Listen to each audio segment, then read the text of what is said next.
Local productions on QTV are made possible with support from viewers like you. Thank you.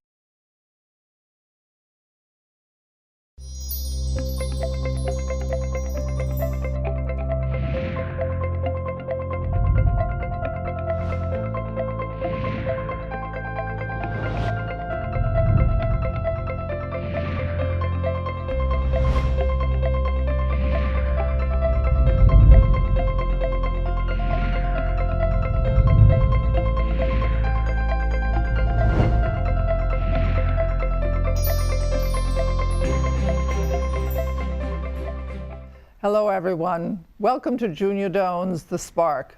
Thank you for joining us. I'm Junia Doan. My guest today is Kathy Swarthout, co-chair of the Duffles of Love project, which focuses on the needs of foster children in our community.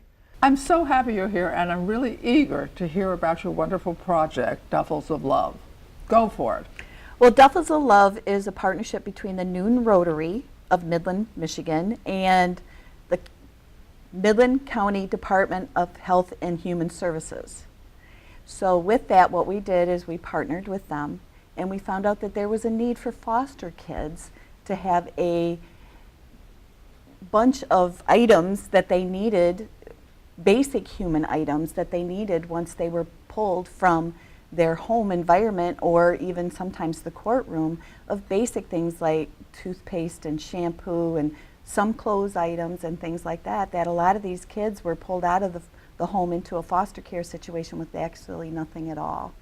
So foster care doesn't provide sort of the family with funds for those kinds of things, or this is a supplement? Well, oftentimes what happens when the kids are pulled out of an environment that they should not be in, Right. at that point, many of them have nothing. Or they might have time to gather a few things into a garbage bag, and then they're ushered off to the foster home. And oftentimes the foster homes don't have enough time, or I haven't see. been giving any notice that they have an additional little ones coming in. So this is a bag that will be giving to them, and it's age appropriate, where then they have some items that they can truly call their own. And we saw many situations where these kids really didn't even have anything at home that they could gather up to take with them, let alone go into a situation where maybe the foster family weren't prepared for them. They opened their doors to them, but they seriously were scrambling themselves to pull together even just shampoo, toothbrushes, a change of clothes, underwear, socks, and things like that. So when we saw the need, we rallied with them and collected money and funded things that could go into these duffels. And then volunteers put them together? Yes, Or we did. well, just walk us through the process. Yes, well, what we did is we had several fundraisers, as well as trying to write for grants. Then what we did is, if we didn't have the items donated, because we did have collection sites around the Midland area, Midland Center for the Arts was one, Midland Library was one, the Community Center was one, my office, a couple other offices. We took in items. Then we also collected some fundage. At the Noon Rotary meetings, we collected items. Then yes, we put them together, and then we actually stuffed the bags that another organization had already donated, duffel bags or backpacks. So we just filled them and made sure that they were tagged age appropriate for, you know, so when the time come, they could just go into the Health and Human Services Department and grab a bag that they need and go. Scott Stevenson, the sheriff of Midland County, was one that said that it's heart-wrenching when you see that these kids don't have anything. And so we heard stories. We actually had adults come in that were foster kids at one time and said how heart-wrenching it was for them and what they were able to bring out, if anything. And so we made people cry, which helps get donations. Is this an ongoing project, annual?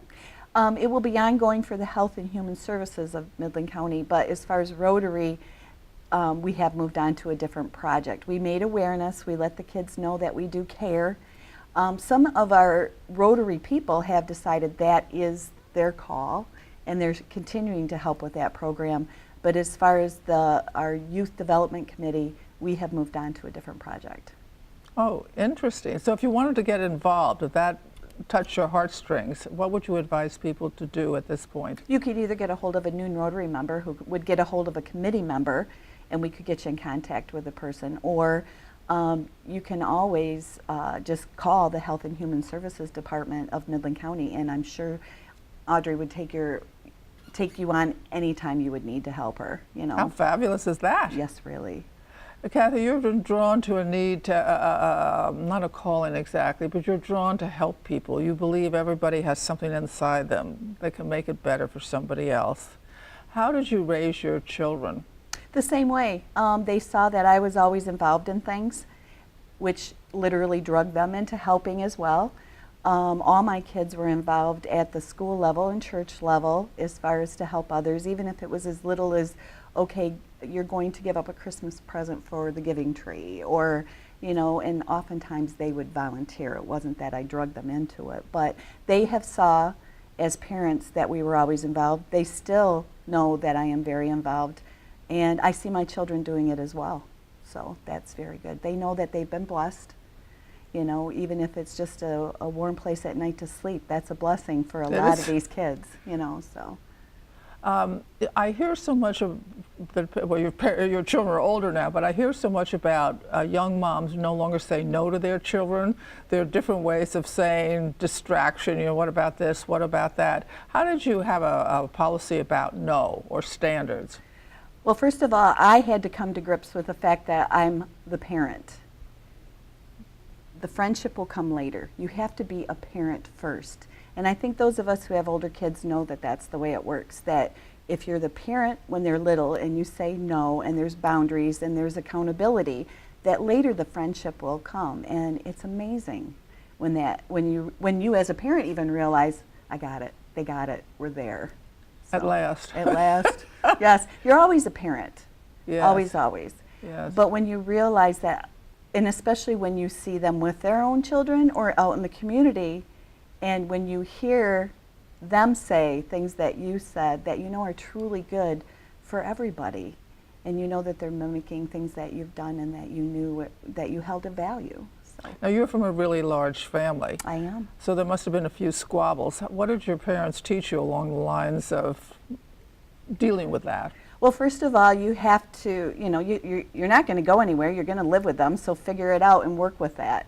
My parents never let us go, you know, and I think that's huge. And what I mean by that is they were always hands-on. We could make them extremely upset, but they didn't give up. I did the same thing with my kids. What parent isn't frustrated? But the last thing you can do is throw up your hands and say, I'm done.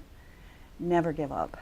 You know, there's value there. There's always something there. It's amazing. So. We were chatting beforehand, and one of your children is a teacher in the schools and was commenting that parents nowadays expected schools to do everything. If I were interviewing him, or if you were just passing on some wisdom, what would you say to young moms about how they should be, other than remember you're the parent? I think you have to cherish every minute that you have with them and make the most of every minute. And that's a reward that will be reaped on down the road. Even if it's as little as snuggling up with a book at the end of the day, or holding them when they're having their last bottle, to making sure that your kids know that you're always willing to put down the phone and talk to them. You know, you can make dinner and talk to your children at the same time, and it's amazing. You can turn off the radio in the car and have a conversation, and it's amazing what you'll learn. But listen to them. So if they say even little things like, what did you do today at school? Nothing.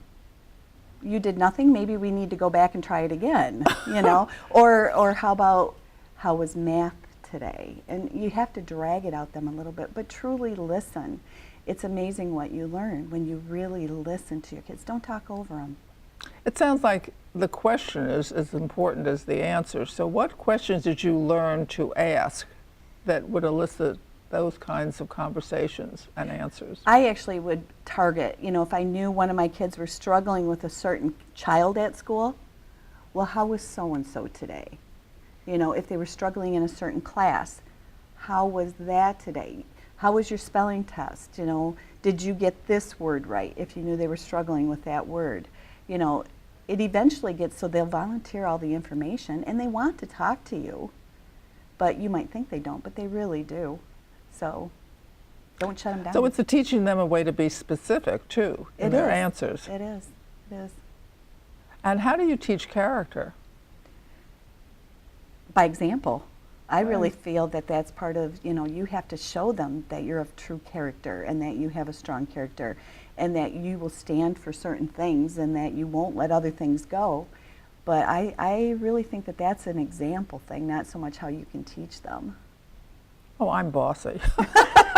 And what's wrong with that? What's wrong with a young girl today? What's wrong with a young girl today standing up for herself and saying no? We don't do this kind of thing. This is what we do. Yeah. Sometimes people have to be given a suggestion. Well, there you go. But it's by example, too. If it's something that you would never do, you know. So. Yes. So we were talking earlier before the show about my new desire to do something about loneliness, because I feel that when you come into the community, it's hard to get acquainted. When you're a widow or a widower, your life is topsy-turvy. It's hard to have those intimate moments. In the middle group, they're all on their devices. And I wondered if you had a suggestion about that, or if not so much about loneliness, but how to connect people. Certainly by what you're doing, you're connecting, right? You're giving of yourself for this. But what would you say, you were talking about Rotary and those young kids coming in and they looked a little, you know, what were they going to do? And I said to you, well, how would you do it differently, or how would you invite them in? And you said through... You need to engage them. You need to realize that they're new to the situation, or that it's something new to them altogether, but you need to be conscious of the people around you and engage them in not only in your conversations, but what you do. Oftentimes I think people are looking for that. They're not going to volunteer per se, but if you invite them, that seems to be a way opening the door. And even just, hello, how are you? And look at them when you say that. I know that's huge, but if you're always looking in a different direction, they know you're not interested. So you really need to engage the conversation, and even if it's just a friendly hello. So pull them into you. Let them know that you're there too. So I find that really interesting because I automatically do that. And I find that I'm listening to you and I'm hearing you say this doesn't really happen 100% or even 85% of the time. But it is a good learning lesson to look people in the eye and be gracious or be friendly or be welcoming. That's what you mean by engaging. correct. Right. Yes, yes, very much so. And then probably give them something to do. Oh, there's oftentimes I call it where it's like a forced fund issue, you know, where, okay, I need help doing something, especially when we're working on these type of projects. You know, I need somebody to make some signs, all right? Why don't you do that for me? Don't, you know, just, you know, and then they'll say, well, I'm not really good at that, but I could help doing this. Great. You're figuring them out and you're letting them engage in things they can do. Everybody has a purpose. Everybody can help. Everybody can help somebody else. So that's one way I think you connect with some of these people that are feeling a little bit lonely, is engage them in the community or in projects that you're involved with, because they can take it and maybe they have better ideas. Yeah. You know, or fresh ideas. Yes. You know, those of us who volunteer a lot, we seem to get in a rut sometimes, but if you bring in new people, fresh ideas, stuff like that, it's amazing what you can do. Everybody can fly, especially if you've got somebody to help you.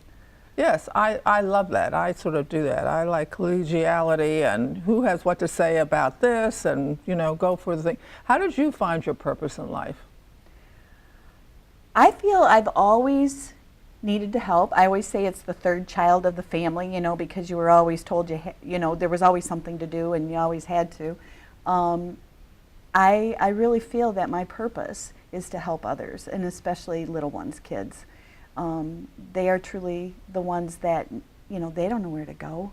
Yeah, if they're in a so bad sad. situation, they will still love that bad situation to death if they feel that's their only sense. So we as a community need to let them know, especially foster children, that there is better out there, and there are people who care. And that's where I feel I've always been drawn to helping children. So. And how would you help people find their purpose in life? That's one thing I really like about Rotary. We have many, many different committees, and we had a situation the other day with the situation that we're doing this year, where one of the Rotary members said, "You guys brought to me what I need to do. I need to help. This is where I'm going to focus my extra time, is I'm going to help these kids that have suffered a loss and that they need the grieving process, and I'm going to help them through a death of a family member." So in other words, it's sort of exposure to a variety of things in life, and see what touches your heart or your head. I think the best thing we can offer our children is to be well-rounded. And what I mean by that is, you might be really into sports, but you see that your child is not. Okay? Yes. You may want to expose them to music, the arts, outside. You know, get them involved in more things. Broaden your horizons to broaden your children's horizons. You know, and definitely look at them as little individuals who know what they want. They know what they like, but expose them to other things too, because you may touch on something they never thought of before. And there's nothing greater than looking on somebody's face and seeing the aha moment where they finally found something that is truly passionate to them. I think it's also true in marriage. I mean, I knew nothing about chemistry and chemical engineers and things like that, but I certainly learned. Oh, I bet. Because I was open to listening, right? Correct. And taking it in, and your world gets bigger. And the other person, and my late husband, he took an interest in things that I weren't really high on his list because I was interested in it. And I think that just creates a multiplier effect in your world. It just makes you a bigger world to live in together and to share. So the same age. The same thing I feel about widowhood, I think to some extent we need to talk to all age groups, and that when something happens to a spouse, that's sometimes a very hard road, but what's interesting about it, the people who are born and sort of live in your times, as it were, have a different memory, because they have a different memory of the culture, they have a different memory of almost everything, and they can communicate slightly differently and perhaps more fully than the people who are younger, who haven't just sort of gone through that stage in their life or haven't met it, as it were. So anyway, I'm big on relationships these days because I don't think people know how to do them anymore. No one has time, as it were. And so that's another thing on my list to personally, instead of doing so many projects and this and that, is to dedicate, like you would exercise, some part that really spent on just being with a person. Well, I think sometimes too, where you're going with that is, when we were younger, we grew up in the same town as our grandparents and our parents were. Yeah. It's not that way anymore. So like my grandchildren are not being raised in the same town to visit with their grandma and their great-grandma all the time. Yes. And I think that's part of what's going on with society too, is they are in their own little world per se, because we as a society has made it for job reasons, for whatever reasons, that we're not all being raised in the same area, in the same communities anymore. Another thing that's on my mind now that I'm getting so talky is that I don't think it's necessary to agree politically in order to be friendly. And I'm so surprised in the society, if you don't think A or B, that there's sort of, well, what do we have to say? I don't believe in any of that, because I think you're so much bigger than your political beliefs. And I think that's just true about everything. You sort of look at the heart, at least I look at the heart of the person. Who are they? How have they chosen in life? Who have they become? That's what interests me. And what interests me about our conversation, because at heart you are sort of experiencing what these young kids felt, isolated, alone, unthought of. And to put your time towards something like that is showing love. And so maybe that's what we're talking about, love. How do you live love? I hope every day I show that. I know that I have been truly blessed. I have worked hard for what I have, but I also know that there's a lot of, especially little ones out there, that have done nothing wrong, and they're in a bad situation, and we can help them, and we can let them know that there is a ray of hope out there, not only through programs that I work on, but forever and ever. And they can pick themselves up, brush themselves off, and move on. They don't have to live under that rock. So when we as a community show somebody a little bit of love like that, I hope it's to lift the rock so that they know that they can crawl out from underneath that. And there are going to be a lot of people out there to help them if they're willing to help themselves. Talk to us a little bit about that. Lifting the rock? No, if they're willing to help themselves. You can't do something for everybody, just like you can't make somebody happy. They have to be open to that, every little individual. And kids are, they really want to do that. They will gravitate towards love. And I think if you show them that there is help out there with the smallest of gesture, that it's going to make their world better, and it's going to make everybody's world better, which is love. You're supposed to love everybody, and I believe in that. Even if somebody's really been down on you, kill them with kindness. It's amazing what that does. What's your experience there? I say bless your heart an awful lot to a lot of people, and in my industry we see not the greatest situations oftentimes. And so I just find that if you're kind to them, they'll realize that you're there to help them, and it all works out better. Don't be crabby back to somebody. Just let them know that you're there and that you do have some compassion and care and that you do want to help them. That's my way of doing things. What I was thinking is two things. Lawyers, insurance people, they see the worst of people sometimes. But my own personal example, which I've talked about, when I married my late husband, we were driving down I-75, and there wasn't much room between cars, and this guy came along and he cut me off, and I said, "You see that, Ted? He didn't signal, he cut me off. We could have crashed, da-da-da-da." And he said, "Junia, cut him some slack." And as I live now in these times, I often feel if we only cut people some slack.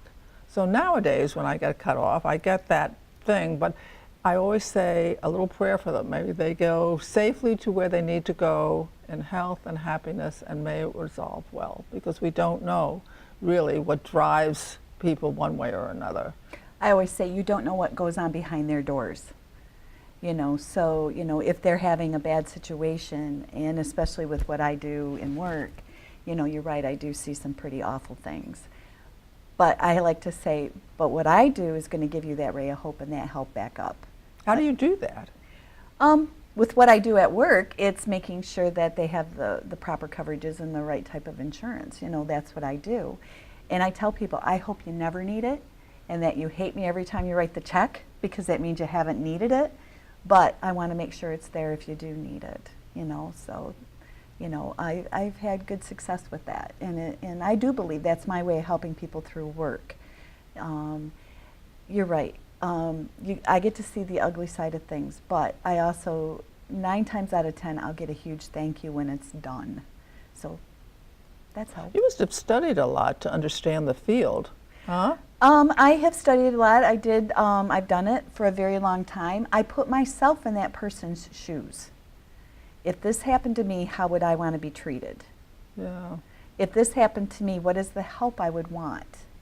And that has really helped me. I have had clients that have wanted me to write their policies all over the United States, and I'll tell them, I can do that, but that's really not good for you, because if I write, say, you're home in Florida and something happens, I can't tell you who's a good contractor or who's a good restoration company, because I don't live in the area, so I really don't know. So I really feel that you need to get yourself in contact with somebody who can help you. And that's... You are remarkable. Well, thank you. But that shows great care in a professional sense. Rather than, it's not all about the money. It's about helping people with me. So I am really really so glad to hear that. Well, thank you for being here. So we've learned several things from our chat today. One is a loving heart carries you far, and there are many places to do that. You can do it in your volunteer life. She's drawn to children. You can do that in your professional life. What she just said was very rare. But she also lived it as a parent, and that is, you don't need to be loved by your children till they grow up, but you need to set a good example for them.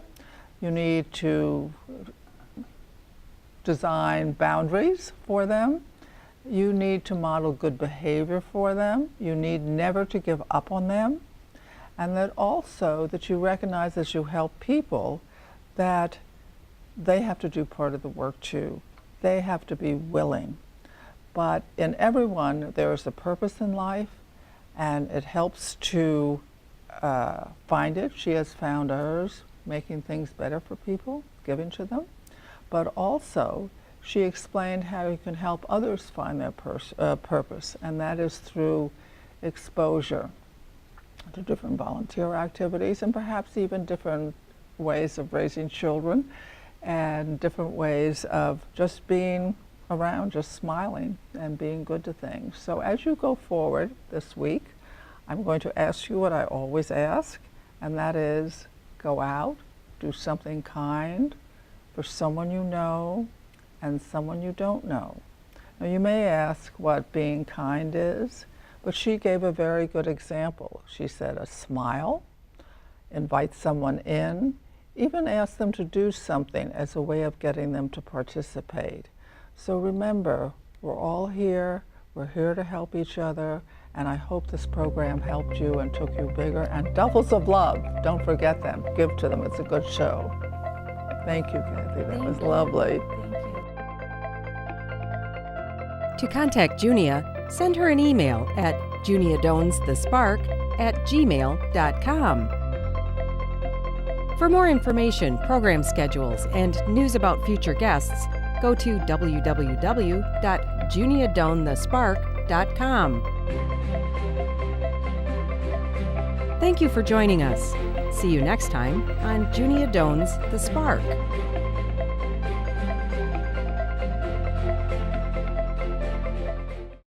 Local productions on QTV are made possible with support from viewers like you.